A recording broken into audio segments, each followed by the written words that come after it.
There was a cardinal in the middle of the road, and I actually turned around and stopped to pick him up. It's a little bit out of it.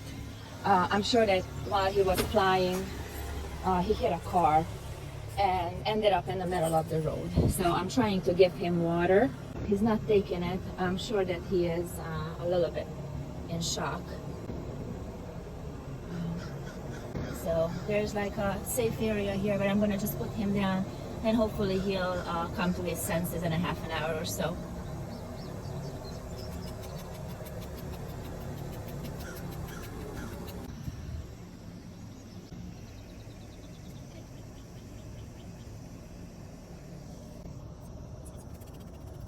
You okay, sweetie pie?